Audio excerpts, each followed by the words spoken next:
Welcome to this training on how to build mental toughness. In it, we're going to talk about some common misconceptions that surround mental toughness in athletes, and then get into the 6 key areas that you need to focus on to build mental toughness. So let's get started.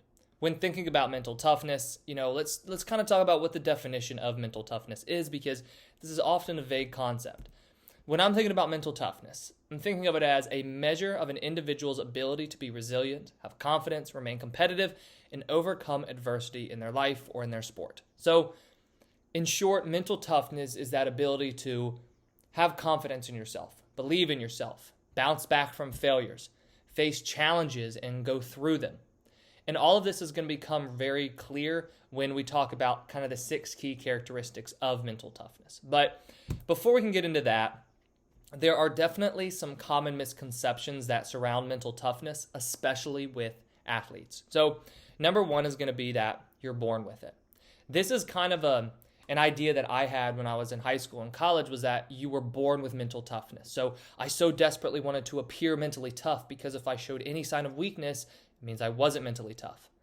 Yet when you realize that mental toughness, just like any other trait, either a physical trait or a mental trait, can be developed. And not only can it be developed, but it needs to be developed. When you realize that, you welcome mistakes. You see these challenges and adversities as opportunities to grow. So misconception number 1 is that you're born with mental toughness. The truth is, yeah, you may be. Some people are more inclined to be more mentally tough, just like some people are more inclined to certain sports and certain activities, maybe being a little bit more confident. That's just the truth of the matter. But this doesn't mean that you have to be born with it. It is something that can and really needs to be developed. Misconception number 2 is that you can't show any weakness. When you're playing sports, this one is huge, because you feel like, if I want to be mentally tough, if I want to show my coaches that I'm mentally tough, I can't show any weakness. When we're talking about this weakness, especially from my point of view when I'm working with athletes one-on-one with mental game coaching, this typically comes in the form of their minds. So if an athlete is struggling with performance anxiety, let's say, they don't want to open up to their coach about the anxiety that they're feeling, because they see that as a weakness. And if they show this weakness, it means they're not mentally tough. But the truth is, to be mentally tough, it means you have to improve yourself. And if you really do show these weaknesses and you open up about them, that in and of itself is being strong. It's being mentally tough. But beyond that, as you move forward, if you open up to weaknesses right now, you can improve upon them and become even stronger moving forward. An example is in the weight room, right? Like, let's say that your weakness is the squat. If you always tried to hide that and push it aside, are you going to get any better? Are your legs really going to get stronger?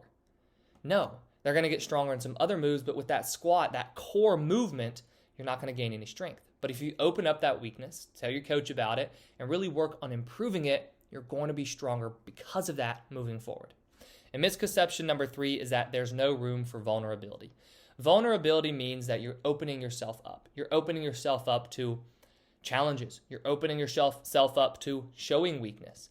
This really plays off the last one, because if you think that showing any sort of vulnerability is weakness, any sign of lack of confidence, performance anxiety, perfectionism, negative self-talk, if you view that as weakness, you're not going to want to be vulnerable and open up about that, because you have to have the facade that you are mentally tough.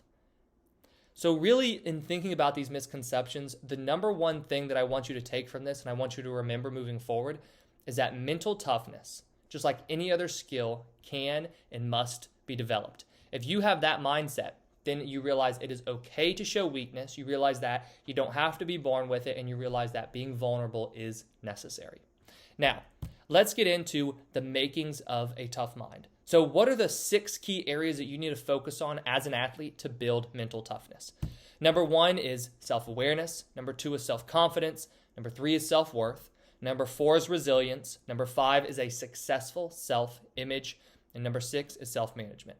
Now we're going to go into each one of these in a little bit more detail.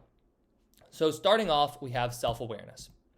Being self-aware means you have the ability to understand your thoughts, feelings, and emotions. With self-awareness, this isn't just understanding what you're thinking, for example. It goes beyond that to say, why are you thinking that? How have you gotten yourself to that thought? How is that thought making you feel? How is that thought impacting your performance? When it comes to mental toughness, The reason that you need this self-awareness is because it provides you with insight.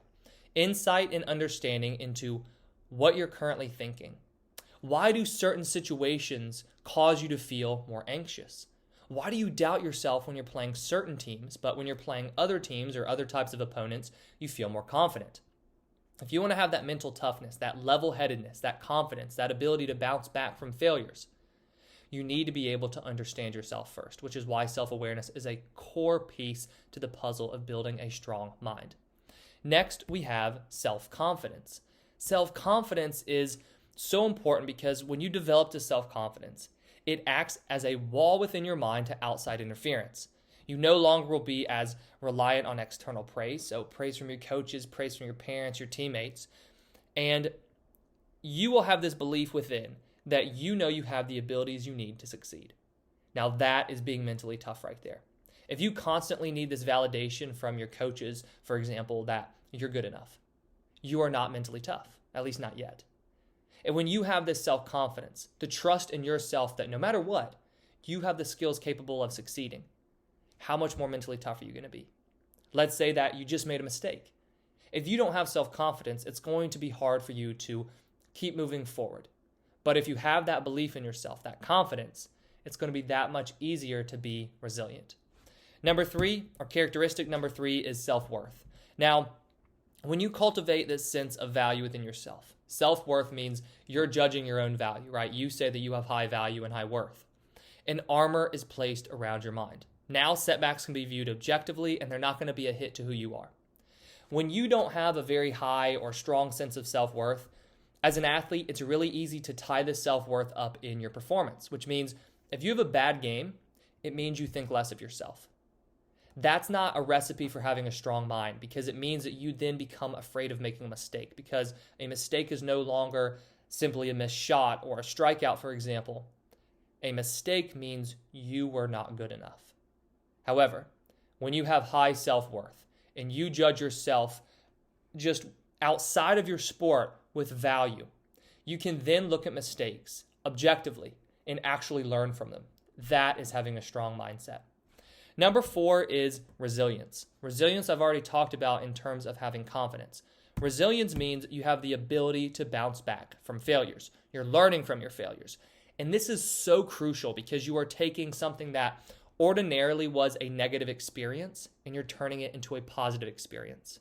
You are saying that I can make mistakes. I welcome mistakes because I have a strong mindset. I look at these mistakes, I learn from them. I don't take them as a personal hit to who I am, and I improve myself moving forward. Number five is a successful self-image. You cannot outperform your own self-image. This means that however you truly and honestly see yourself as a player, that is what you're going to default to. You might have a stretch of 5 or 6 really good games, but if there's that belief in yourself that you don't think you're a consistent player, I promise there's going to be a time in the next couple games where you're going to play poorly. That's just what happens. You match that self-image. By building a strong and successful self-image, you are adding to a strong mindset and you are building mental toughness because you are saying that at the very core, I see myself as successful. Then lastly, number 6 is self-management. For me, self-management kind of encompasses all the previous 5 characteristics because when we say, hey, that person's mentally tough or you're mentally tough, one of the things that comes to mind is that their mind is very sturdy. Meaning, if something good happens, they don't have to show extreme excitement. If something bad happens, they're not down in the dumps. They have a very level head. Having this level head comes from being very highly skilled in self-management. Self-management is the next step after self-awareness, and it simply means that you can control what you think in a certain environment. You can also control how you feel. You can also control how you act and how you behave. Thinking in terms of your sport, how much better would you play if you could control how you're feeling going into a game? Better yet, what if you could control your mental response, so what you're thinking after you make a mistake? That is huge right there. That's huge for the success moving forward in the game and huge for your confidence. To be a mentally strong athlete, you have to have self-management. You have to be able to control your thoughts, control your emotions, and ultimately control your actions on the field or on the court. So that is the last key to building a strong mindset.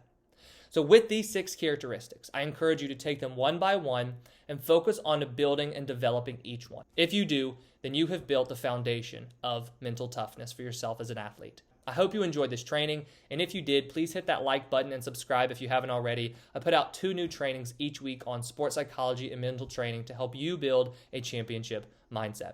Now, speaking of a championship mindset, in the description below, I put a link to another free training that I've created that walks you through an exercise that I do with the athletes that I work with that takes you through figuring out what is your optimal championship mindset, meaning what is the mindset that you need on a consistent basis to perform your best. So go ahead and click that link and take that free training for yourself.